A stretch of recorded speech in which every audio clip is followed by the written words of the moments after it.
Hello viewers, চলে এলো বহুল প্রতীক্ষিত লাগে উড়াধুরা গান। কেমন লাগলো আপনাদের গানটি শুনে? আপনারা নিশ্চয়ই খেয়াল করেছেন গানের ডেসক্রিপশনের শুরুতেই তুফান টিম উল্লেখ করে দিয়েছে যে গানের কোরাসটি নেওয়া হয়েছে মরার কোকিলে গান থেকে। সো এখানে বিতর্কের কোনো অবকাশই নেই। আমরা জানি যে এই গানটি আগে মমতাজ এবং বেবি নাজনীনের মতো লিজেন্ডারি গায়িকারা গেয়েছিলেন এবং বাংলাদেশে এটি সুপার হিট একটি গান।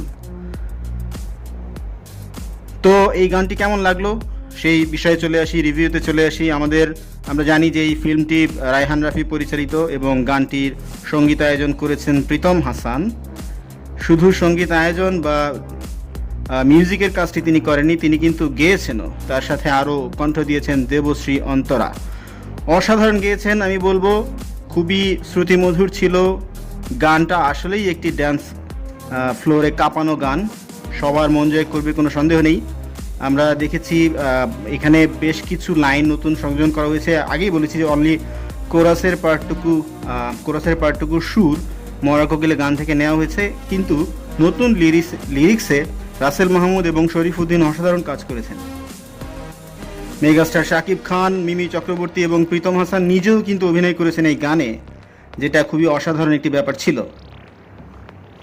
এই গানে রাজ্জাক দেওয়ানের সুরের অংশ আছে, অলরেডি সেটা বলেছিলাম, যেটা মমতাজ এবং আমাদের বেবি নাজরিন গিয়েছিলেন। আর ডিওপিতে ছিলেন হচ্ছে তাহসিন রহমান, প্রোডাকশন ডিজাইনে ছিলেন শিহাব নুরুন নবী এবং ড্রেসে ছিলেন ফারজানা হাসান। অসাধারণ কাজ হয়েছে, অসাধারণ। এবার চলে আসি মেগাস্টার শাকিব খানের পারফরমেন্সে। লাস্ট কবে আমরা দেখেছিলাম শাকিব খান এত লাইভলি পারফর্ম করেছেন, এত ভালো ডান্স করেছেন? শাকিব মিমির রসায়ন অসাধারণ ছিল এই গানে। কোরিওগ্রাফার অসাধারণ কাজ করেছেন, লাজবাব। বেস্ট পার্ট ছিল প্রীতমের সংযোজন। যখন প্রীতম চলে এসেছে গানে, আর কিছু বাকি থাকে না, উল্লাসে ফেটে পড়বে লোকজন সিনেমা হলে, কোনো সন্দেহ নেই। আর সবচেয়ে বড় চমক ছিল শেষে রায়হান রাফির এন্ট্রি। আমি জানি না এই অংশটুকু সিনেমায় থাকবে কিনা, কিন্তু সেটাও একটা ভালো বিষয় ছিল যেটা কিনা আমাকে আকৃষ্ট করেছে। এবং আমাদেরকে অবশ্যই কমেন্ট সেকশনে জানাবেন যে আপনাদের গানটি কেমন লেগেছে। আমরা চাই তুফান সফল হোক। তুফান সফল হতে গেলে গানটিও সফল হতে হবে, সবার মুখে মুখে ছড়িয়ে যাক এই গান। এই শুভকামনা থাকলো।